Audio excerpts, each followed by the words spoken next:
What is going on, everybody, and welcome back. Once again, my name is Jordan, also known as JMonster. I want to thank you guys for joining me for another replay battle. Today I've got a 3 versus 3, this game being brought to you courtesy of our testers, and it is of course being done on the latest test build for the hotfix, which is very nearly upon us. So without any further ado, let's get into the army comps. We'll talk a little bit about some of the changes, and then finally into the replay itself. I hope you guys enjoy it.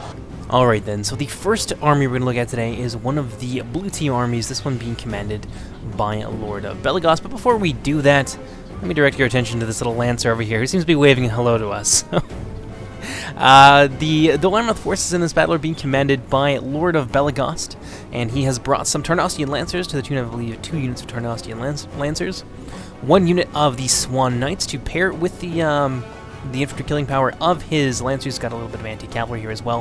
1 unit of the Swan Knights and 1 unit of the very scary, very stylish Haven Knights.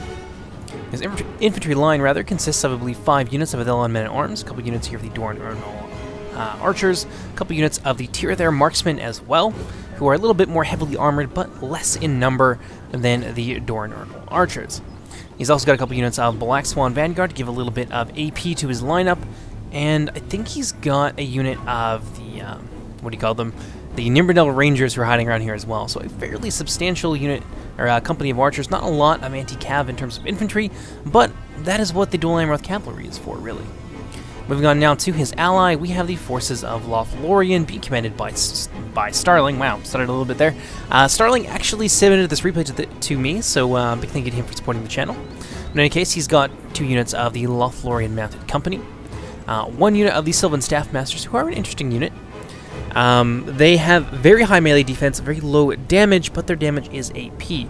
So, they are an excellent tar pit unit. However, they are extremely vulnerable to missiles, as you can tell, I'm sure, by looking at them. They don't have a lot of armor value, so indeed very easy to shoot them to pieces. Once they reveal themselves, of course, they are able to hide pretty well everywhere. A couple units of the Sylvan Archers for Starling as well. This is the Ranger equivalent for the Elves of Lothlorien, so this is definitely a Ranger unit, and they have gone up in cost. Now, in the current build, the Ethel Tirith accidentally got the body-piercing projectile, so they function very much like cheap Rangers in the current build. So if you're wondering why they're so effective, well, now you know, are bad. But in any case, that has been removed in the hotfix. Now they have gone back to being just regular old run-of-the-mill archers. One of the things to note about archers, however, is that most of their unit caps have gone down. So instead of 3 Ethel Tirith archers, you will be able to take 2, and that's pretty well the case for about 99% of archers in the game, except for maybe 2 off the top of my head, but I guess it's not important for right now. Got some Lothlorien heavy archers here as well, a couple units of the Sindar Blade Masters. Finally get to see them without their upgraded model. Now, if any of you play DAC, obviously this is a unit that was borrowed from DAC, but I think it is a welcome addition to Reforged. If you guys like the old model as well, you can see it in the officers, and when you upgrade the unit. So they will upgrade themselves to that extra little bit of mail there. Starling also bringing some Lothlorien Axemen, a unit here of the Galadrim Nobles. I think he's got 2 units of the Maitha Elas Galan, and I think that's just about it for his infantry forces. Not a lot of the lower tier units here that you would normally expect to see from Lothlorien. They have a lot of spear options. Well, they have 1 lower tier spear option that is extremely effective. But in any case, moving on to the rest of his cavalry, he's got a unit here of the Galadrim Riders, who are deadly, deadly, deadly, very accurate, very fast, and they have a fair amount of ammunition as well. A little bit less, though, because they are Elven Archers. Elven Archers in general tending to have a little bit lower ammunition to balance out some of their superior archer statistics. But that does it, I think, for Starling's lineup. So we can move on to the third and final blue team faction. And what better way to do this than to start with one of the new units, or rather a unit that has been greatly changed. As you can see here, Kuro has created a new model for the Rittermark Skirmishers, but the axe they have on the back there, that is a 2-handed axe, very deadly. If you guys have seen Return of the King, I'm sure you know the brilliant cavalry charge scene in there, where the Rohirrim arrive on the battlefield and then they charge into the Mordor ranks. You can see one of the guys on horseback holding a very big, long axe, which is a little bit impractical to use from a realistic standpoint on the back of a horse. You'd think they would go with something else, but that is the inspiration for this unit. They are a 2-handed melee cavalry unit that also have a little bit of ammunition. Now, mounted skirmishers have had their accuracy fairly substantially increased. I would say probably about 25%. Just that's not based on math or anything. That's just what I've noticed. They are significantly more accurate. but they've lost a lot of their ammunition. So now mounted skirmishers across the board, for javelins at least, have 3 volleys of ammunition. 3 full volleys with a unit at full health until they are completely depleted. But these guys, after the fact, are decent melee cav. They are a little bit squishier. I think they've got 6 or so armor, something like that. 3 shield value and about 4 melee defense. So they can be felled pretty easily, especially with arrows. But it is a nice addition to the Rohan lineup, who are traditionally very lancer focused and therefore quite vulnerable to melee cavalry. Over here we got some Rittermark cavalry to the tune of 2 units. I think he's got a 3rd over here as well. And he's going to be backing up that 3rd unit with another unit of the Rittermark skirmishers. Now, we've also got some Rittermark axemen here. A lot of 2-handed axes, some Eastmark spearmen. Really gone for very much a numbers approach, which is pretty well what you do when you play Rohan and you bring a lot of infantry. Aelwyn shield maidens there as well, who are a throwing axe unit. Now, throwing axes, hand throw projectiles in general have undergone, I should say, a rather substantial wave of changes in the hotfix. Now, for the most part, they are not able to kill Mumakil basically just by looking at them and tossing a couple of axes their way. There's a trait that governs this. It is the thrown trait, and it goes next to the armor piercing or the body piercing lines in the unit's EDU, or in the unit's entry in the EDU file. We removed that on the majority of units. Now, all of the very elite units and some chariots as well. So the Sapphire Blazeman, for example, or Rohan's own Meadowcelled Guard are now the only ones who have really retained that trait. So they can be used to great effect against Mumakil, as have some chariots, and I think there's some other units as well that still have that body or that thrown trait that makes them particularly effective against Mumakil. But for the most part, that has gone away on most skirmish units. They also have got an ammo reduction by 1, basically across the board for every single unit. So trying to make the game a little bit more about your infantry units and how you use them and your cavalry tactics and the way that you support various parts of your army rather than just making certain parts of it very much a powerhouse that you have to rely on. It's all these changes are really geared towards making things work together a little bit better without giving most units a kind of pride of place over the others, although infantry definitely does certainly get that treatment. In any case, Helmingas, a couple units of Helmingas, a couple units of the Rittermark archers, and there we are. The Meadowcelled Guard, looking very sexy. You don't see them too often in the battles, but I think you're going to be seeing them a little bit more, especially against factions like Harad or other factions like Misty Mountains when they get their giant Balrog unit that Battle Elite is working on. Things like that are classified as elephants. Also got a unit here of the Hornburg Sentries, which is where the general is going to be hanging out. So that does it for the blue team's armies. Let's go ahead and let's see what Team Red is bringing to the battle today. Across the field from Dol Amroth, we have their feudal overlords, the Kingdom of Gondor, this army being commanded by Apollo.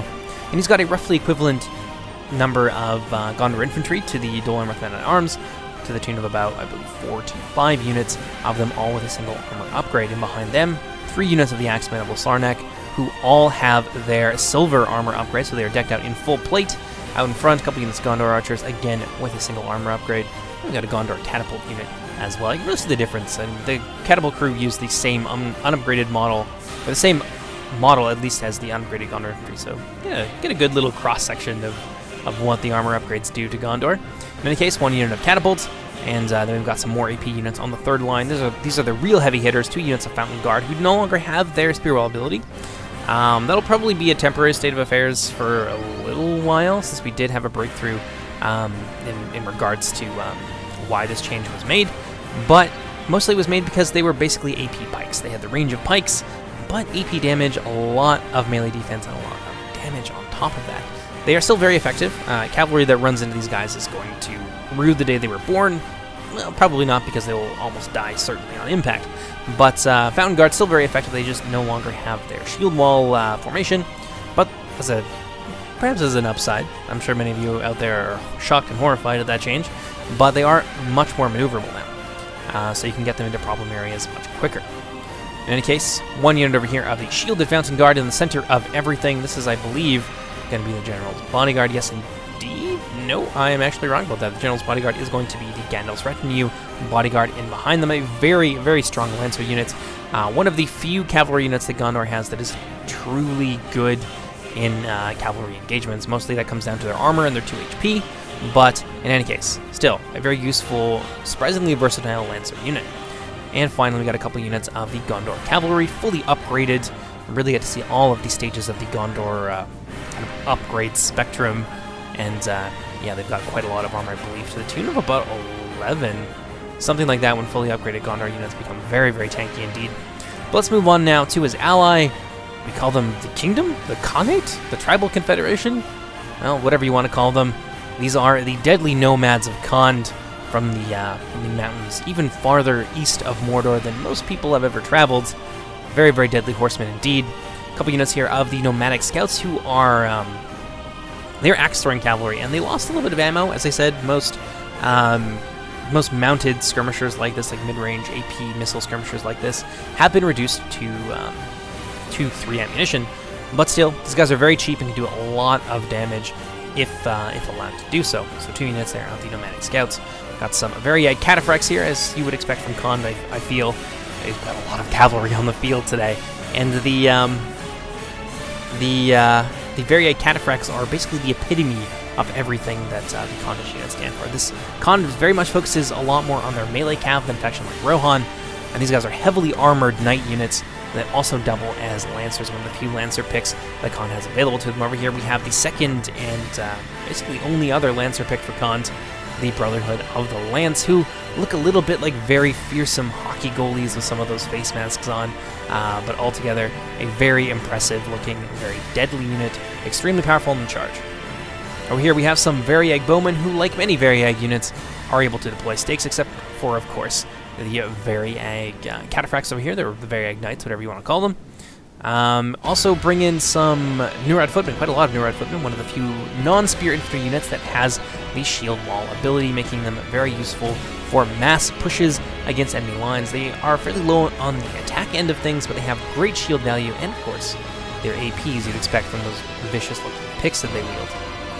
Backing them up, we've got, I believe, 2 or maybe 2 units, very, very much spread out, of the Nomadic Warriors, who are an okay medium infantry pick. Out in front, we got a couple units of Nomadic Raiders, rather. Less archers than I would normally expect to see from Khand, but I'm sure he's compensated for that elsewhere in his army. Finally, or not finally, but next we have the Black Powder Hwacha, which has undergone some pretty big changes. If you guys have been playing in .95 in the last little while, you may have used this artillery piece to notice that it runs out of ammo pretty quickly, so its ammo has been doubled, making it an alright pick for your artillery lineup for 850 florins. Over here, the second unit of Variag Bowmen, and then we have more cavalry from Khand, a couple units here of the Variag Horse Archers, and a single unit of the Chieftain's Vanguard, which I believe is where the General's going to be hanging out. That's the Khand General unit, or General model for the time being, but actually it's getting remade. It's something a little bit more Third Kingdoms-ish. Third Kingdom, like 3 Kingdoms, Warring States period sort of look that Kuro and the rest of the team have been working on, so that's pretty damn cool indeed. But I think that just about does it for Khand, so let's move on now to the third and final Red Team army. This is Mordor, the big bad faction itself, the original evil faction in the Third Age of, well, Third and Second Ages of Middle-earth. We have Sauron's army, and leading them is very appropriately, I think, going to be the Melkor's Chosen, probably one of the best units that they have to offer right now. They have lost their AP, as many, actually all melee cavalry units have lost their AP, but they have made up for it somewhat by the fact that they got more melee defense, a little bit more attack, and they're just generally a very tanky unit, not easy to knock down. Over here we have the Temple Inquisitors, the Mounted Temple Inquisitors, I should say, who are an exceptionally strong melee cavalry variant. And we've got some mounted Numenorean Shield Guard who, yes indeed, have a new model, and of course this model is going to be shared with Umbar. These ones are slightly different in their coloration from the Umbar units. These guys are a little bit more green tinged. Now, as I understand, this is going to be changing. I think there was a new kind of Minas Morgul logo in the works that's going to end up in their heraldry in some way to differentiate them just that much more from their Umbar equivalents in the south. But in any case, we'll see what that looks like when it arrives. Rule's also bringing, I believe, several units of the Moranon Halberds. He's got a couple units here of the Orcish Javelins as well. A very cost-efficient unit. They are also a spear unit, so they are not necessarily as vulnerable to cav charges or just cavalry in general as some of the other javelin units. But these guys indeed, they need to be looked after. They do not respond to morale shocks very well, so it's very easy to rout them. Over here we have some of the Troll Drummers here. It's a brand new model made by Crimson Bethlete, or I believe imported by Crimson Bethlete from War of the Ring. And damn, do they look fine. Also got some Mornon Archers here who, because of some issues with upgrading them, I think this is now the only model that the Mornon units get. And as a result of losing their armor upgrade, they have actually just gotten half that armor upgrade for free, baked right in to their armor. So now I believe they have about 7 or 8 armor, something like that. Over here we have the Temple Guard, who are one of 3 AP Archer units, I should say, left in the game. Very, very strong. Also not bad in melee either. They frighten nearby enemy infantry. Actually, no, don't think they're frightened anymore, but these guys definitely inspire. On the flanks, we got a couple units here of the Orc Fodder, who are free units for Mordor up until, I believe, the 2nd unit when they start to pay for them. Out in front of them, we've got 1 unit of more non-heavy maulers deployed on either end, and a front line that consists of more non-halberds, or just more non-halberds at this point. Thank God they removed the Mordor part from that. It's just horrible to say over and over. Got some Orc Archers out in front as well, being defended by some Orc Fodder, and then a second line of those Orc Archers to back up the rest of the skirmish line. Very Archer trim, I should say, in many of the armies in the battlefield today. But that does it for the army comps. Let's go ahead and let's get into the battle. Hope you guys enjoy it. And we begin with a very high-stakes, prolonged staring contest between Gondor and the rebellious vassal Dol Amroth. Meanwhile, across the field, looks like Lothlorien is going to be moving in with their cavalry in order to lend their ally a little bit of support, which is really going to be a tough spot for Gondor to be in. Dol Amroth already has a fair amount of melee cavalry generally across their roster, and they brought 2 of their heavy hitters today. And they're going to be backing them up with a couple of lancers. And Gondor really only has, at best in this particular army, a vestigial cav force. You can see a couple units over here of Gondor cavalry, along with the Gandalf's retinue bodyguard moving themselves onto the wing, preparing themselves for quite possibly the worst. I mean, having to fight Dol Amroth in a field like this, especially when you're outnumbered in cavalry, can be a big problem. But luckily, their ally Khand has their back. Now, Khand, very much like Dol Amroth, has a high number of melee cavalry units, but in this case, they brought over some of their nomadic scouts who could absolutely devastate heavy cavalry. So these 2 units right here, I think this is going to be a really big crutch for Gondor to be able to lean on once that cavalry fight starts a little bit. Meanwhile, over here, Khand moving forward slowly but surely with their infantry forces. Now, as I mentioned, one of these units isn't shield wall, meaning that they are very much able to stand up to the Elven Arrow Storm, which is no doubt going to be coming their way once they move themselves within bow range. Meanwhile, Mordor and I believe this Rohan across the field from them, absolutely no fear, deploying right on the border of their deployment zone, now exchanging fire. Orc Archers going up against a massive amount of Rittermark Archers, and of course the Helmingas are going to be backing them up, and the Helmingas they're quite sturdy. Very sturdy indeed. Looks like we have a bit of a texture issue here. I'll make sure to mention that the courier was saying that hopefully will be fixed by the time the hot fix rolls around. But they are very, very sturdy units in a skirmish fight, especially against some lower tier archers like the Orc Archers. What do we have over here? Lothlorien Mounted Company from Starling busting their way through the lines, charging hard into the Orc Archers, getting very, very close to those Mornon Halberds. They're quite surrounded at this point, taking fire from basically all angles. And Starling's going to be running them along the wide axis here of the Orc Archers, which is a great way of getting a lot of casualties really quickly, because your cavalry will attack as they go along. But due to the presence of so many enemy units and the amount of arrow fire and the casualties sustained by it, the Lothlorien Mounted Company are actually going to end up breaking here. And I think if they're not careful, I'm pretty sure they're going to end up running into these stakes right here. Let's watch. This is glorious. There's nothing else going on in the battlefield right now, so let's go ahead and watch this hilarious faux pas on the part of these routing Lothlorien cavalrymen. Oh, it's terrible. That is very, very sad to behold indeed. Meanwhile, the arrow fire is still pouring in, and that's going to make sure that this Lothlorien cavalry unit does not come back. There was 29, nearly 30 men in that unit. If they had reformed, that's still a functional unit. I think they've only got about 50 or so at max, at full health. So that could have been a very valuable cavalry asset, which was unfortunately destroyed by a little bit of bad luck there for Starling. Very unfortunate indeed. Meanwhile, Rule's still going at it with the Rohirrim. I'm trying to use up some of that Rohirric ammunition. His poor Orc fodder out here really just gotten hammered down. But let's take a moment and talk about the deployment here, because it's actually quite clever on the part of both players. They really seem to know what they're doing. The Orc Archers out in front here, of course, being supported by a cheap unit like the Orc Fodder. If the Orc Fodder get flanked or routed or destroyed generally, then it is not a big deal. But if any cavalry runs into them, they are going to be a disproportionate amount of damage because this is a free unit for the first couple units.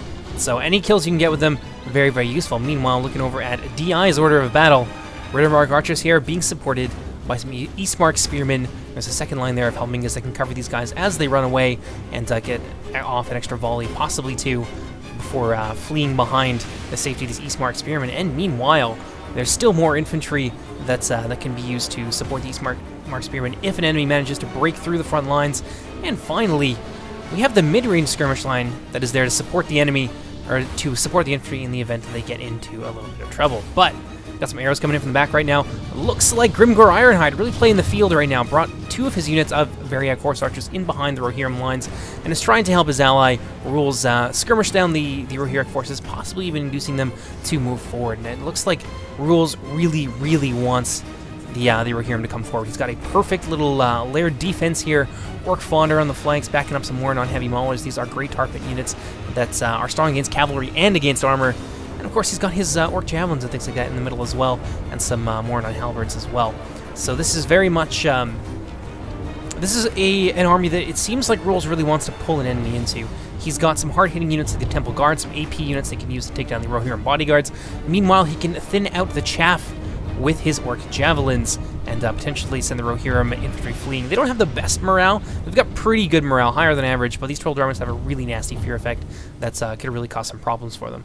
Now, over here, oh, we have the Hwacha. Hwacha opening fire on the Rohirrim really has done some damage, and I love the Hwacha. It's very situational, but when you pull it off, not only is it a glorious fireworks show, but it can be very, very effective. Anything those Hwacha bolts touch, they will kill. It doesn't matter if it is a 2 HP knight with 40 armor, the Hwacha will destroy it outright. Meanwhile, over here, the Variags have concentrated a lot of their forces in their center here, looking like maybe they want to jump on Dol Amroth alongside Gondor, who's now reinforced their positions with, I believe that's one unit of his Gondor cavalry. So a small commitment here from Gondor, just to lend a little bit of support to his ally, who was very quick to come to his aid earlier. Now over here, it looks like Rittermark cavalry being pushed back by this this combined Kondish infantry unit. The footmen will stand up quite well to a cavalry charge, even from a lancer charge from the front. They've got a lot of mass that really prevents those units from just hammering their way through that through the formation and doing a lot of damage to them. Meanwhile, of course, they've got a couple units of nomadic raiders to take on the Rohirrim. And the Rohirrim cavalry are comparatively lightly armored. They've got decent shield value, and some of their heavy cavalry, like these Rittermark cavalry, have okay armor, but 6 armor against a 5, I believe it's a 5 missile damage unit. It's not all that impressive, and you can see some casualties already beginning to mount here, as those Rittermark cavalry took some shots from the rear from the nomadic raiders. Meanwhile, over here, there is just a no man's land that is formed out here. Dead Rohirrim on one side, a lot more dead orcs on the other, and some dead Lothlorien elves as well. Very, very few losses, it would appear, on the side of the Rohirrim. Doesn't look like... Yeah, the Orc Archers have not actually been going after the Rohan skirmishers. They're just content to kind of soak up that fire, waste some of DI's ammunition, and instead they're going to be focusing down on his cavalry, which is a good idea. Rules does not have a ton of cavalry to answer the Rohirrim in this kind of field battle, so trying to focus down their cavalry as much as he can is definitely a viable tactic in this kind of situation. A couple units of the Rittermark cavalry now coming back from their little field trip abroad. Got over here, Goliath Riders pushing forward, putting the hurt onto some of the Kondish. Ooh, some of the very important, very expensive Lancers here from Khand. Khand very light on the Lancer cavalry, much more heavier on the melee cavalry. And the Brotherhood of the Lance have a devastating charge value alongside those very high cataphracts, so definitely don't want to lose them like that to those Elven units. Now, Goliath Riders of Starling going to be pulling out of there as quickly as possible. Don't want to have anything to do with those nomadic scouts. If they got in close, they could destroy half that unit in a volley or two. So definitely a prudent decision, pulling them back when Starling does. Over here we have a unit of Nimrodel Rangers, which I mentioned were hiding out, but it seems like they have been found. And now the nomadic scouts are going to be putting some enfilading fire into this expensive ranger unit. And they're going to try and get a volley off here into those very lightly armored nomadic scouts, which will be devastating. The Dol Amroth Archer is going to be supporting them as well. Meanwhile, a cavalry brawl is surely brewing. The Tarnosian Lancers charging hard towards those nomadic scouts. I think is this Gondor? No, this is, actually it's both of them. Gondor and Khand coming in together. Brotherhood of the Lance leading the way, spearheading this charge. And those Nimbardell Rangers are going to be in all kinds of hurt. Now, it remains to be seen whether or not this is a mistake on the part of Lord of Belegost, or he was using one of his valuable units to try and draw the enemy cavalry into a prolonged fight where the Dol Amroth cavalry could potentially inflict heavy casualties upon their enemies. Over here, though, it doesn't look like Dol Amroth is really in the best position here. Now, they have definitely surrounded the Gondor cavalry and the Brotherhood of the Lance, but with those Variag Cataphracts bearing down on those Tarnosian Lancers from behind, they're going to be able to break that encirclement pretty easily. Now, the nomadic scouts moving in alongside the Gondor cavalry. Don't want to get too close, though, to the Tarnosian Lancers. I think they're definitely going to be going after the Haven Knights. Ooh, a quick volley off into the Tarnosian Lancers, going to kill many of those valiant men of Dol Amroth. Oh yeah, I can just see the chaos that those throwing lances have caused. Men dying left and right. Haven Knights moving in. And the nomadic scouts are going to be able to slip away. And ultimately, this did not really come out in favor of Dol Amroth, at least not yet. Variag Cataphracts charging into battle against the Haven Knights, but the Haven Knights have a superior formation, and they're going to be able to envelop this entire unit of Variag Cataphracts. Now, the Cataphracts are already at something of a disadvantage. Now, they are Variag Cataphracts, so they get +2 to their cavalry bonus, so they have +9, whereas the Haven Knights have +10, but, yeah, but still. Oops, sorry about that, guys, my phone's going off. But yeah, still, the Variag Cataphracts are at a slight disadvantage against the Haven Knights, who I believe have better melee defense as well, making them a little bit better able to stand up in a prolonged melee against the Cataphracts. So you can really see the disparity here. There's 26 Cataphracts, 25 Cataphracts, 27 Knights left. Not a huge disparity, but it's enough. Meanwhile, Tarnosian Lancers getting themselves stuck in with the Gondor cavalry, pulling out of there as quickly as possible, just about on the verge of routing, but they manage to skirt away safely. Nomadic scouts from Khand still proving around in the field, looking for an opportunity. They're going to be circling back now alongside the Gondor cavalry and licking their wounds a little bit. Brotherhood of the Lance managed to survive that skirmish more or less intact. They lost about half of their number there, and yeah, just one moment, guys. I will be right back. Sorry about that, guys. Had to make a quick phone call. In any case, where were we? Yes, the Khandish and Dol Amroth and Gondor little skirmish here is a little bit indecisive. Khand took some pretty significant damage, but I think at least one of those units of Tarnosian Lancers was wiped out, and the other one is basically crippled alongside this unit here of now very heavily reduced Nimbardell Rangers. Variag Cataphracts a little bit out in the open, though. Very exposed, and you can see with that constant missile fire, it is beginning to slowly but surely take a toll on those elite cavalrymen. So I think now is a good time for Khand to get them out of there, unless they're going to be committing some support, like say some of their axe-throwing scouts. Well, here Riddermark cavalry have managed to get a piece of the Variag bowmen, who have basically been caught unsupported in no man's land. Really not great for them. There are some supporting companies of bowmen who are able to shoot at the Riddermark cavalry, driving them back before they can completely annihilate that unit of Variag bowmen. With Variag bowmen managed to stand up to the cavalry charge, I have to say, surprisingly well, and that is probably due to the fact that they get a +2 bonus versus cavalry, as do all Variag units in Khand. So, even caught at a disadvantage like this, the Variag bowmen really can stand their ground. Unless, of course, they're going to get run over by that AP charge coming in from the Riddermark cavalry right now. Let's see what happens. Nope, DI is actually going to be pulling back, and I think that has to do with the Mordor Temple Inquisitors who are nearby. Yes, those Lancers want to stay far, far away from this heavy melee cavalry as far as they can get. Let's see what we got going on over here. Gondor cavalry nearly getting themselves routed by a charge here from the Galadhrim Riders. Both these units against one another. Yeah, the Galadhrim Riders would definitely win. They both have debuffs versus cavalry, but the Galadhrim Riders are far and away a more elite and deadly unit than the Gondor Cavalry. The Gondor Cavalry now circling back, looking like they want to try and even out this fight here between the Variag Cataphracts, who have been absolutely brutalized, and the nearly victorious Haven Knights. An AP charge from the rear could be enough to assassinate the Dol Amroth General. I think the Dol Amroth General definitely knows that. He's going to be retreating out of there as quickly as possible. The Gondor Cavalry are right on top of him, however. The Haven Knights are going to manage to scoot away unscathed. Same cannot be said for the Nimbardell Rangers, though, who definitely took that charge more or less on the chin. Although they are definitely at a disadvantage right now, as many of the Dol Amroth marksmen are able to put in some supporting fire into the flanks, along with the Galadrim riders. So ultimately, I think there's more dead condition Gondor troops here than there are for Dol Amroth. So Dol Amroth managed to make their enemies pay some pretty serious, pay with a significant amount of blood, I should say, in this little skirmish here. They managed to turn it around quite nicely, I have to say. Meanwhile, over here, Elves of Lothlorien still just standing around. Oh, it looks like we missed a bit of a cavalry charge here from the Brotherhood of the Lance, who managed to take down, I think, 20 or so of the Lothlorien archers. That's my bad, guys. There's a lot going on. But yeah, I think that was the end of the Brotherhood of the Lance, looking like there's quite a lot of them dead on the ground. I don't think we'll be seeing any more of them. Oh yeah, here they are, fleeing. So we weren't too far behind them, but the Brotherhood of the Lance have been shattered like a rotten stick. And now the Cavalry of Khand is in more or less tatters, I would say. I think they've still got some Chieftain's Vanguard hanging out over here, which is where their general bodyguard is.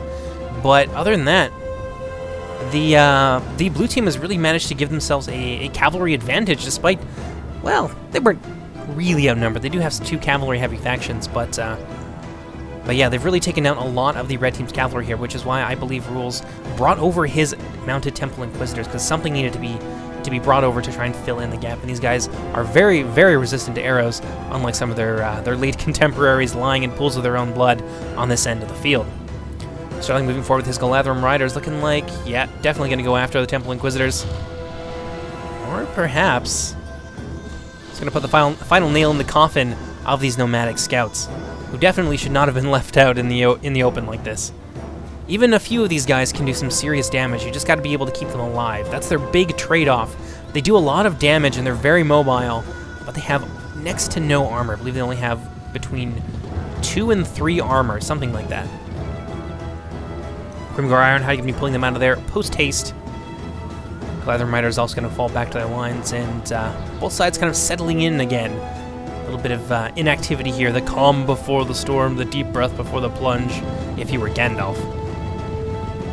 And here we have some Rules' Mounted Númenórean Shield Guard. If you guys are wondering about the texture and why it was a little bit different from the intro, this is something that Crimson Backlead made, which is actually a damn nice concept.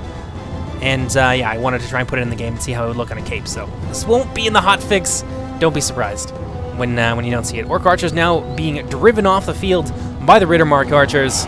Mounted Númenórean Shield Guard counter-charging into those Rittermark archers. Ooh, that's going to be devastating. And the impact that this Lancer unit, this very, very fast but surprisingly heavily armored Lancer unit can do is really being shown here. Rittermark archers now on the verge of routing. Rules is going to be pulling back his forces, though, since he is within range of some of the supporting companies of Helminga's, not wanting to lose too many of his very valuable cavalrymen at this point. And bam, back behind the lines after a nice lightning strike into the Rohirrim archers. Orc fodder, meanwhile, just kind of out in the ether. I think the idea here is to serve as basically an obnoxious hurdle in the event that Rohan wants to move forward. If they want to move forward, their entire center will get bogged down by a single, very long, thinly spread unit of Orc fodder, which will potentially allow Mortar some options when it comes to counterattacking. That is a tactic that I think you will see a lot in multiplayer, and it is one that Rules and Creed have actually used that on me before, and it can be very, very effective if your opponent takes the bait. Let's kick things up to full speed. Gondor, a little bit of movement on Gondor's wing. You see that with the loss of one of their units of Gondor cavalry, they have now balanced their deployment a little bit more. Gondor cavalry on this wing. And meanwhile, yes indeed, the Gandalf's retinue bodyguard out on the left wing, looking to guard the flank from any cavalry incursions. But they're really at a disadvantage now, especially with the loss of that unit of Gondor cavalry. The Swan Knights are extremely deadly, and even though the Haven Guard are in relatively low numbers, they can really have a big impact. But the Swan Knights right now are the, given the number of Haven Knights still in the field, the Swan Knights are the killing power of the Dol Amroth cavalry, at least in terms of a cavalry-to-cavalry engagement.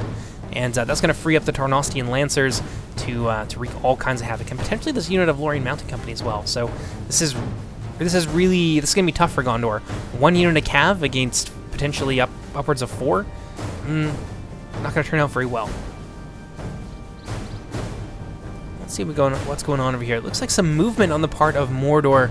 They may be moving forward, possibly preparing themselves to be a little bit aggressive, but I don't think either side really wants to blink here. I think a lot of the cause for hesitation is these shield maidens. These shield maidens can do an absolutely crippling amount of damage to a unit in a very short period of time. And of course, he's still got the Meduseld guard here as well. I think that's it for his mid-range skirmish. Yes, indeed it is, but still, that is a lot. And they're excellent tools for thinning out orcish numbers, and it's the numbers that orcs really rely on to win. So I don't blame Rolls for being a little bit passive in this fight. He is definitely trying to support his allies, though, with his cavalry. You can still see that unit of Temple Inquisitor stationed over here with Khand, getting ready to support them in any engagements they may have against Lothlorien. If Khand moves in alongside Mordor, they can potentially do a lot of damage. I mean, even from the rear, as melee cavalry, the Temple Inquisitors have a high enough attack value that they can do some serious damage if attacking a unit from behind, because that damage goes right to that unit's armor instead of the high melee defense that a lot of the elves have. So, yeah, it's definitely a threat, even though it is not a Lancer unit. Ooh, some nasty hits here into the Dol Amroth men-at-arms by the Gondor catapult. Ooh, taking down some of the Black Swan Vanguard as well. Definitely a good target.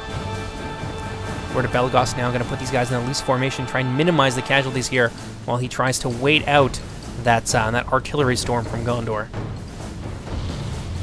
Gondor, meanwhile, has sacrificed some of their skirmish ability for this catapult, so they want to get as much out of this as they can. And in a loose formation like this, it won't be nearly as effective, but they do have a better chance to hit because of the formation that Belegost has adopted here with these large squares instead of a longer, thinner line that's a little bit better able to avoid a lot of damage from a sustained artillery barrage like this one. Ooh. Very, very close indeed. That guy in the back, he's just got to be sweating. Nearly getting immolated by that giant fireball. What do you got over here? Gondor cavalry. Apollo has really stretched out his formation here, and I think that is in response to how bunched up Belegost seems to be. A double envelopment against... well, it won't really be a double envelopment since it won't be able to come from behind, but a complete envelopment of the Dol Amroth forces could cause them to break really, really quickly, especially if the general can manage to be assassinated at some point during that engagement. That would be a big deal. Looks like Khand is getting ready to go for it as well. I think we could see the main event begin to kick off here pretty soon. Nurad Footman slowly moving forward. One of Khan's big disadvantages is that they do not have any foot spearmen, so this is gonna be rough for Khand. If any of that Dol Amroth cavalry decides to come over here and pay them a visit. Nomadic Rangers moving themselves forward. The elves are gonna have no problem dispatching these lightly armed bowmen. They don't have nearly the kind of numbers that you'd hope to have against the elves of Lothlorien. Against the elves, if you want to go for a skirmish fight, you want to try and overwhelm them with just sheer numbers and use up their lower ammunition pools as quickly as possible. But Khand does not have that option at this point. True, they do have some Variag bowmen left over, but I don't know, this deployment's a little bit strange. This column formation is going to see a lot of those Variag bowmen get killed a lot quicker than they otherwise would be, and they're just kind of not in the best formation right now. Definitely not. There's some organization that needs to be done here for the Khondish lines in order to get them to their maximum effectiveness. Nomadic warriors forming up on the left wing. Lothlorien is going to respond in kind by moving their Sylvan Staffmasters over there to match them, which is a great idea. Spread this formation long enough. If you can catch most of the Nomadic warriors on the front, these Sylvan Staffmasters will keep them busy for an extremely long time with their 18 melee defense. The Hwacha now opening fire on the Rohirrim, trying to thin out some of the Rohirric ranks, but everyone is so nicely spread out that it's not going to be able to do quite so much damage to them, I think. But there was an instance over here, and I think we missed it, of the Hwacha opening fire on this massed elven formation. There's a fair few piles of dead infantrymen all around. Looks like Gondor is going to be moving in commensurate with the movements of their allies, getting ready to take the fight to Dol Amroth. Dol Amroth raining death down on the Gondorian infantry, but they are upgraded. They've got 9 armor and like 7 shield value. They will stand up to this really well, and you can see that those arrows are really having a minimal effect on the Gondorians, so long as they keep their shields pointing forward. There's some strange reforming going on here That's, I think, is going to cost the Gondorians a little bit in on the approach. And then men-at-arms colliding with the Gondor men-at-arms.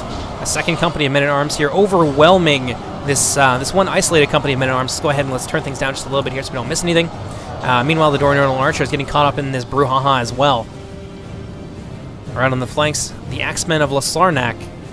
Very much isolated, though. And this long formation is going to take time to turn around. I try not to put my flanking units in a long formation like this just because of the reaction time, especially in a game where there's a little bit of lag and things like that. It can definitely be a problem, and you can see the maneuverability being an issue here, too, with like half the formation moving in one direction and the other half moving in another. Now they're getting all turned around, and it just becomes a big tangled nightmare. So if possible, when flanking like this, or when trying to control units that you really need to move a lot and just kind of fine-tune, you don't want to put them in a long formation like this one. Fountain Guard, both of the units concentrated on the flanks, probably to concentrate for the fact that there are very, very little Gondor cavalry units still remaining on the field. See some Lothlorien Mounted Company here under Starling looking to scoot their way around the Gondorian formation. That could be really bad for Gondor. Sorry about that, guys. Just had to clear my throat. But yeah, it could be really bad for Gondor if the Lothlorians, or the Lothlorien Mounted Company, start launching hammer and anvil strikes into the rear of the Gondorian infantry. There are no spearmen here. All the spearmen are on the flanks right now. And there's really nothing to protect their back line or to shield some of these vulnerable units like the Gondor archers. The cavalry is out over here, currently engaged in a straight-up fight with what looks like Haven Knights and Tarnossian Lancers. Gandalf Retinue Bodyguard, because of how ragged these units are from previous engagements, are managing to hold their own for the time being, but normally this would definitely not be the case. But the remaining Gondor cavalry is very much busy at this point. So there's some more of it in the back there as well. We'll go ahead and we'll take a look at them. And that leaves the Gondor backlines frighteningly vulnerable. And looks like Starling is going to be taking advantage of that now, barreling towards those Gondorian archers. Well, let's see what the rest of the Gondorian cav is up to right now. And it looks like they're engaged in an extended game of cat and mouse with the Dol Amroth Swan Knights, not wanting to get anywhere near them, and I don't blame them. Looks like the Gondor cavalry are going to be mounting a potentially suicidal charge into some of the Dol Amroth skirmishing units, while at the same time the Gondorian skirmish units are in some trouble of their own, getting run down by the Lothlorien Mounted Company. Well, let's see what these guys manage to do. Let's kick it up into full speed here. I really want to see the impact of this charge. If they manage to take down those some of those Talon Knights, this Gondor cavalry unit will definitely have paid for itself. Ooh, big charge there. Into the archers, into the Talon Knights. Well, those Gondor units are going to get caught, I think, maybe on some of those stakes. That could be really bad. Apollo trying to pull them out of there as quickly as possible with the Swan Knights coming from behind, but the Swan Knights are a fear-causing unit. If they manage to get close enough, oh, and indeed, they are going to be able to rout that Gondor cavalry unit, which is a big, big problem for Apollo, because now the rest of the Lamroth cavalry is free to be an absolute nuisance. Meanwhile, Galadrim Riders being an absolute terror in the back lines here, potentially going to cause a rout. And once these Lothlorien Mounted Company finish up with the Gondor archers, they're going to be able to do the same, and that is not going to be good at all. Looks like the infantry fight here between the elves and between Khand is really not going well for Khand. Some new red footmen here very much in danger of routing. The Lothlorien axemen, I think there's some archers mixed in there as well, have managed to break through the Khandish center. Got some Khandish footmen running around in the back, and I think maybe this unit had some early success and were able to puncture, or rather, we were able to punch a hole in the Lothlorien formation and get into the back lines and try and cause some problems. Temple Inquisitors here from Rules doing their best to try and swing the tide in favor of their ally Khand, but I don't really know if it's going to be all that useful. I don't know if it's possible at this point. Lothlorien axes, they took that charge relatively well. Lothlorien axes over here not doing too bad, and the Maithar Elas Gallon from Starling are focusing their fire down on the Temple Inquisitors, and a couple more volleys like that, and we may even see these guys begin to rout. That would be very bad indeed. Oh, the Temple Inquisitors just getting absolutely massacred. Charging into a unit like the Maithar Elas Gallon it's useful in the fact that it stops them from throwing javelins at you, but they are also spearmen, so if you're doing this with a cavalry unit, it's not going to be so great. You can really see the numbers of these Temple Inquisitors beginning to tank, and they're just being pursued relentlessly by some out-of-ammunition Sylvan archers. And I think there's some Riddermark skirmishers in the back there as well. So many javelins. Really a hard counter to a heavily armored, but unshielded melee cavalry unit like the Temple Inquisitors. Footmen Neurad Footman now with a little bit of help from the Temple Inquisitors might manage to break the Lothlorien wing, but it's not looking like it. Some of the nomadic warriors now actually most of them have been completely massacred. Galadhrim nobles now in pursuit. And Khand is looking like they've been swept from the field. I don't think they have really any more cards up their sleeve, anything left that they can play. Meanwhile, over here, still an extended stalemate. Orc Archers, a second company of Orc Archers has moved forward to replace the ones that have previously fallen, and both of these armies are very much content to just kind of stare at each other. And at this point, I think that maybe it's not the best idea for Mordor to be doing this. Their allies are losing really, really heavily, and yeah, both of their allies basically just losing their fights. Now's the time to try and take it to Rohan while you have the opportunity. Otherwise, the rest of the blue team is going to finish up their fight, and they're going to gang up on you. Sindar Blade Masters, Neurad Footman going at it in the center, but it looks like Khand, the fire of Khand has been completely extinguished. I think I saw the Huacha getting some final volleys off. Some Neurad Footman over here looking like they've reformed, but Khand is basically in ruins at this point, and it's just a matter of cleaning up what remains. Let's take a look over on this side where things are really hanging in the balance. I did see some routing there. 66 Gondor infantry looked like they just got routed by the Galadhrim riders. I think possibly with a little bit of help from the Swan Knights, who are fear-causing. Gandalf's retinue bodyguard managed to fight their way out of that miraculously. They're now charging hard into the Swan Knights, taking down a few of them, but there's really not enough of them left at this point to really cause problems. Oh, another big charge here from the Swan Knights.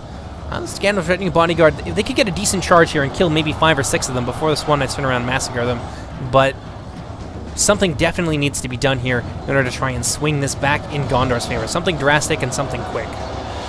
Fountain Guard here turning around would have been a very useful thing indeed. They could have impaled many of the Swan Knights, and Paulo could have used his Gandalf's retinue bodyguard to try and pin these guys in place long enough to inflict some heavy casualties. Probably wouldn't kill the whole unit, but might get at least half of them, which would definitely be useful.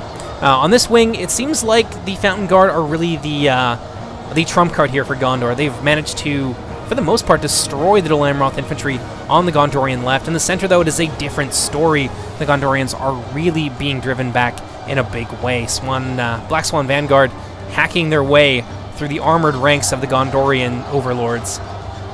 Meanwhile, over on this end, seems like the Fountain Guard are holding the line for the time being, but they've definitely lost on their right wing as well. Gondor is in a lot of trouble. And there goes the Gondorian general, Apollo's general, having fallen in combat with the Swan Knights. Managed to take down a fair few of them, though. You gotta hand it to them.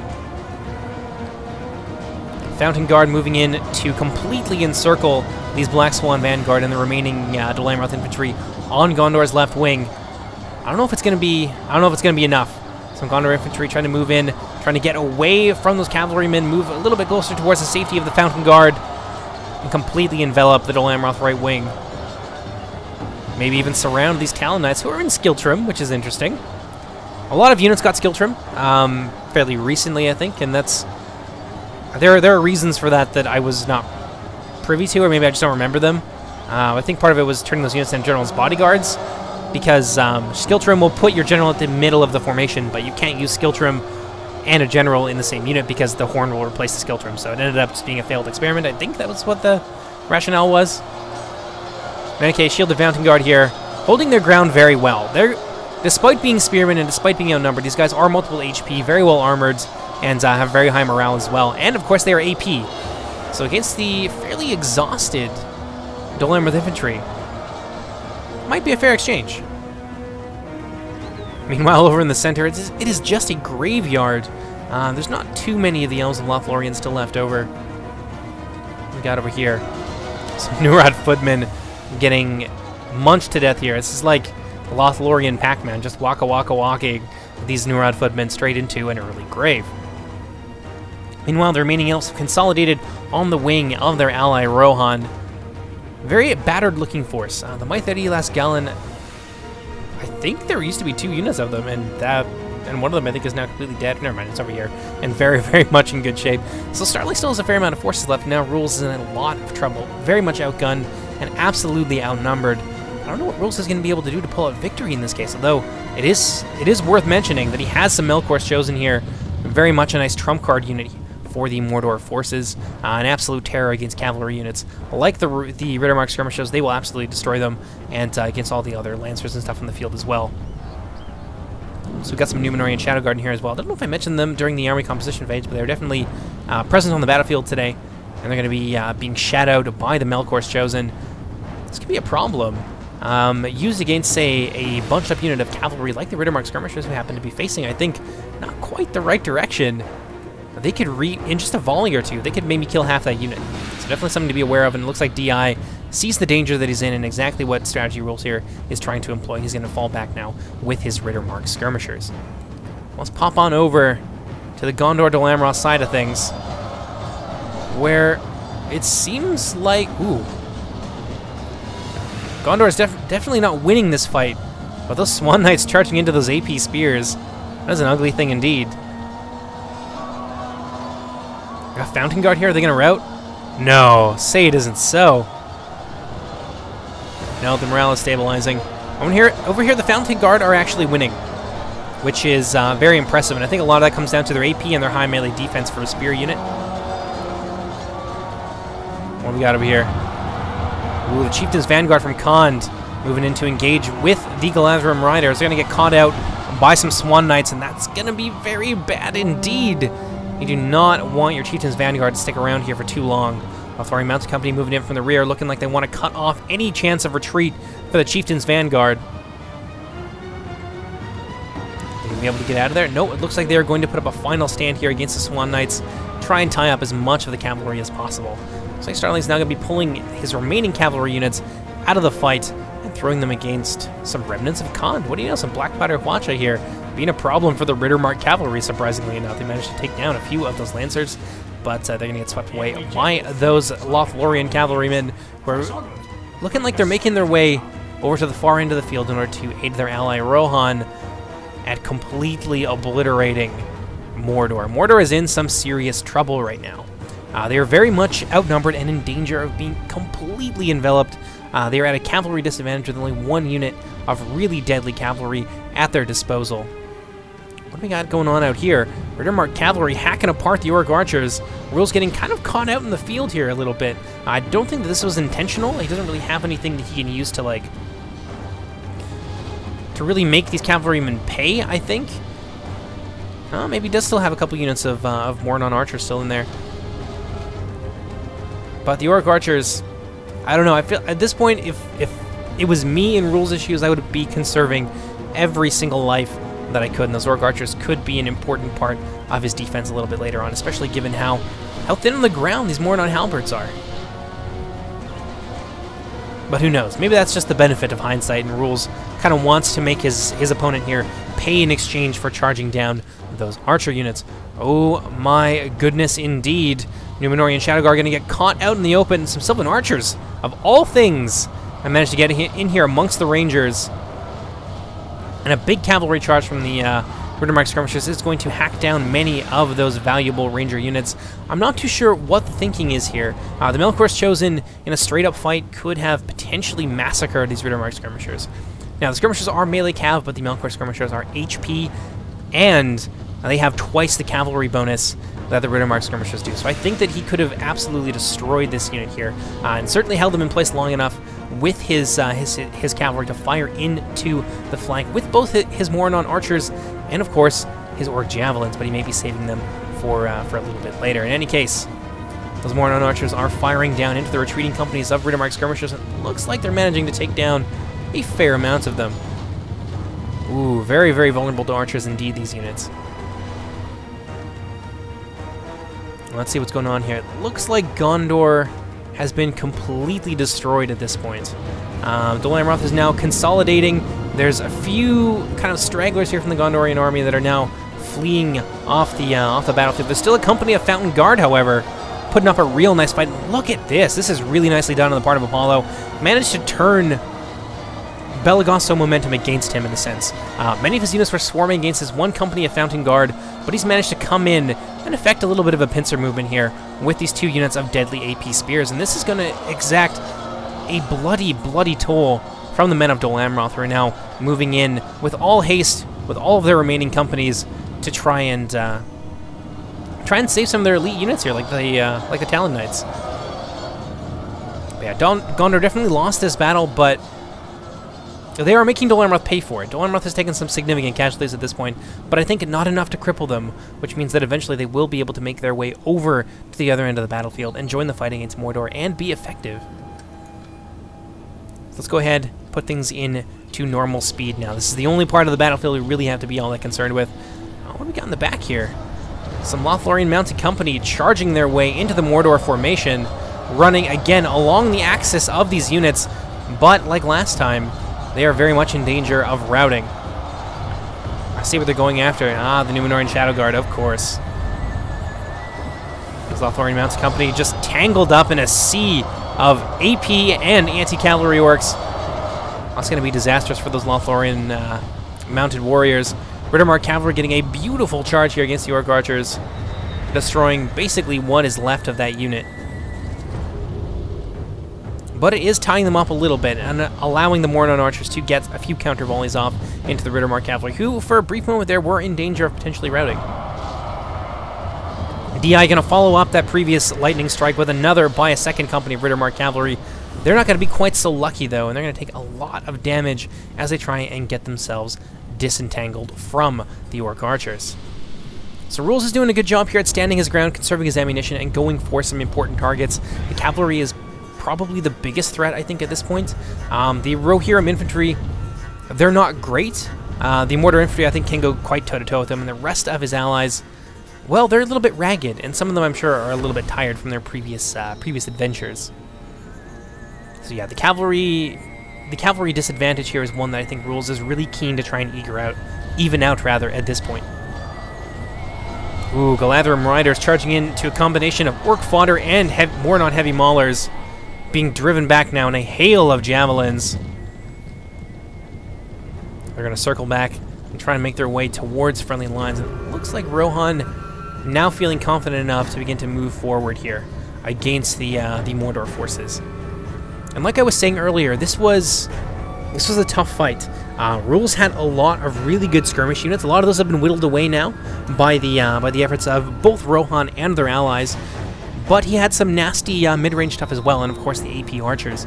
So I don't blame DI for not wanting to move forward and for being a little bit cautious in this kind of situation. There's really no reason for him to move forward, given how well his allies were doing elsewhere. It was only a matter of time before Rules was either going to have to blink first or get himself surrounded, which is currently the case. Galadrim Riders running around in the middle of the Mordor formation, slowly getting picked off though. Yeah, charging those Orc Javelins, not a great idea. They are spearmen, they can defend themselves reasonably well, especially against an outnumbered and very ragged unit of cavalry like the Galadrim Riders. You gotta hand it to Mordor. Personally, I would have been a little bit more aggressive and just gone for glory and seen what happened, but they have held their ground reasonably well. You can see all around is it's just a graveyard, both from Orc forces and for forces from the blue team, but he's held his ground, I think, fairly well. Let's see here. How far away are the Dol Amroth reinforcements? Still quite a ways, I think. But I don't know if they're going to get over to this end of the battlefield in time for to really participate in the battle. And as Rohan is moving forward with more and more of their forces, getting themselves into position, really starting to spread out now. And Rules is in a very, very compact formation. A lot of his strategy was centered around having this nice tiered defense, using his halberds to catch units from the front, and then using his skirmishers and his mid-range skirmishers to just pound them into oblivion. But at this point, he's very much in danger of just being taken from every side here. Now, they have the forces to run up against his front line, tie them in place, and then come in from either the rear or from the flanks with their cavalry. There's so many numbers here that this kind of Mordor army doesn't really have, I think, much of a chance at holding, especially not while DI is in the process of thinning out his front line even further. Rules his only hope at really making his enemies pay significantly to break his army is to keep his front line intact, or at least to keep his formation contiguous, because once a breakthrough happens, the rest of the formation is going to crumble very, very quickly. And of course he needs to keep his general alive as well, which I believe is in the Mornon, or the Melkor's Chosen? maybe I'm wrong. Indeed I am. His general's going to be hanging out on the Temple Guard. So he's going to be keeping them very much under wraps for as long as he can.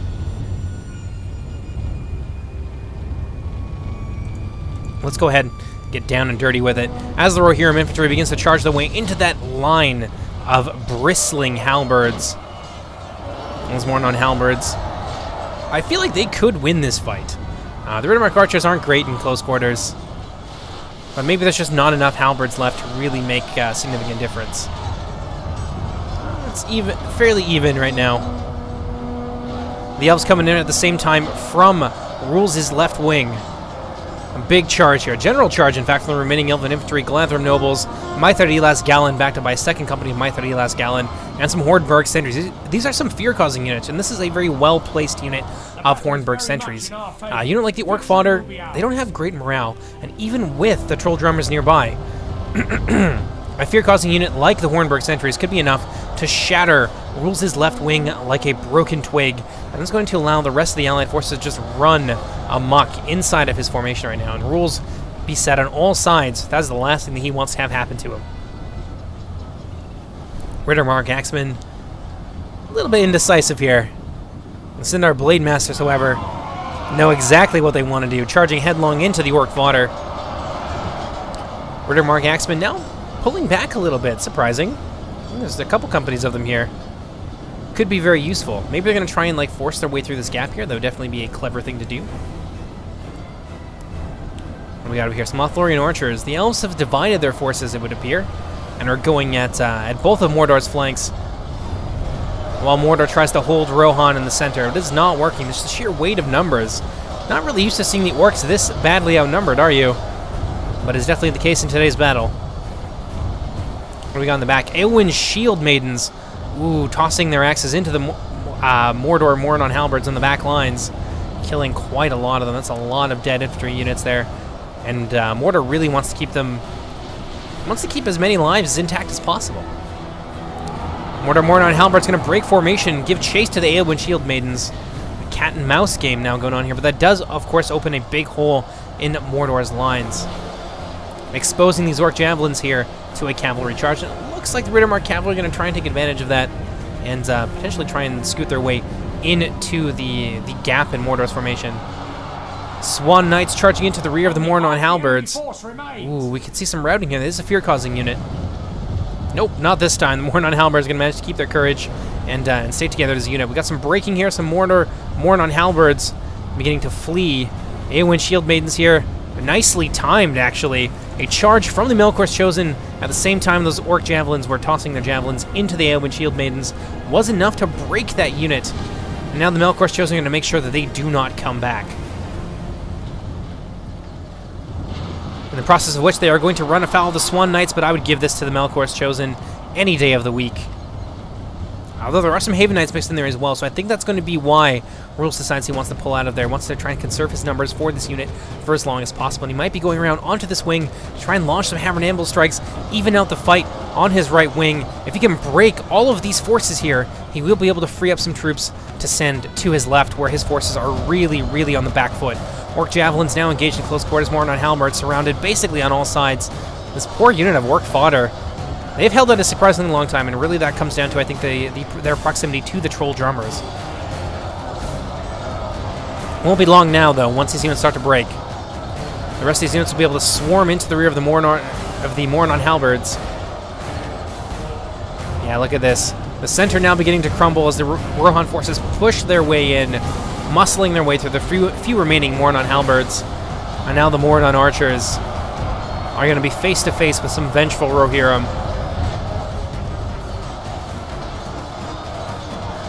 Ooh, these halberds have really done fairly well over here, though. There's a lot of dead Rohirrim on the ground, despite being outnumbered. I think this is one of the more numerous units.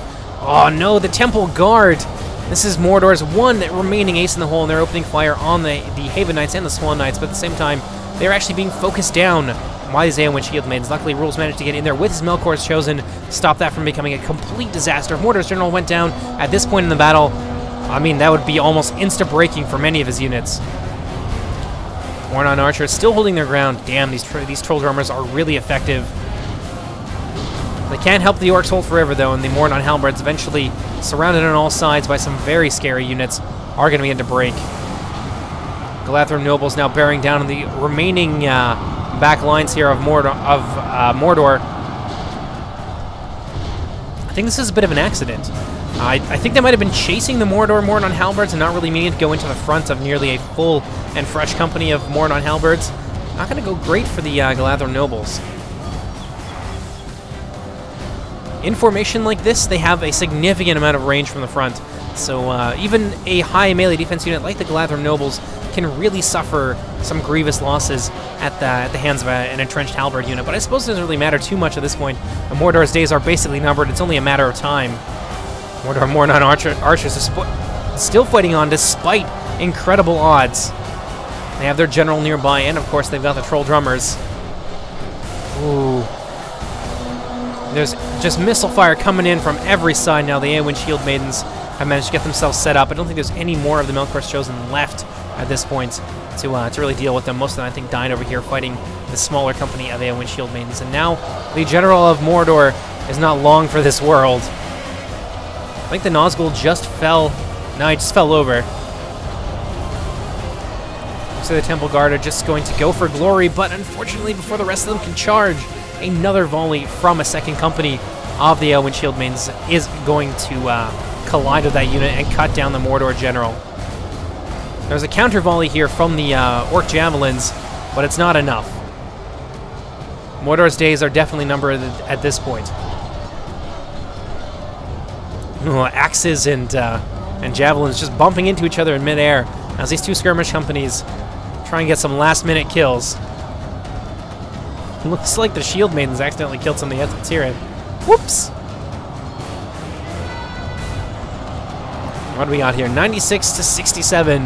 This is definitely a crushing victory for the forces of the blue team, and I think a lot of that came down to how the cavalry fight played out. Honestly, if Gondor was able to cripple Dol Amroth's cavalry like Khand and Gondor initially had wanted to, that would have been a really big leg up for them. Gondor, I think, would have done much better in their fight, possibly even beaten Dol Amroth, if, of course, the cavalry advantage was more in their favor. But Khand really got wiped out in the cavalry fight, and then again in the infantry fight against the elves. Despite the support of Rulus' Mounted Temple Inquisitors, it just wasn't enough. And there you have it, an admit defeat from Mordor. And that's going to be the end of our match today. I want to see what Mordor got. Mordor took on basically all comers, getting the most kills for their team with a whopping 1,800. Apollo in a fairly distant second with 1,200, still managed to kill a lot of the men of Dol Amroth and Grimgor Ironhide. Against the elves, Khand really seemed to struggle, and I think a lot of that came down to, again, how the cavalry fight played out. Khand is first and foremost a cavalry faction, and once that important asset was stripped from them, there wasn't a whole lot that they could do on the battlefield today. Starling really just killing it, fighting both Mordor and Khand, and a little bit of Gondor as well. I want to see just how many kills that Lothlorien Mounted Company got. Let's see, 420 on one of them. That is very impressive, and a lot of value brought by that one unit. DI doing very well, as nearly as well, actually a little bit better than Rules in terms of kills, but the two of them were very close together, and Lord of Belegost getting a similar number of kills to his rival Apollo, but of course getting a little bit more. So I hope you guys enjoyed that. It was a little bit more one-sided, but there was a lot of teamwork and tactics in this, and yeah, I thought it was definitely a battle worth seeing for that reason alone. But in any case, hope you guys enjoyed this, and I'll see you next time. Take care, everybody. Bye!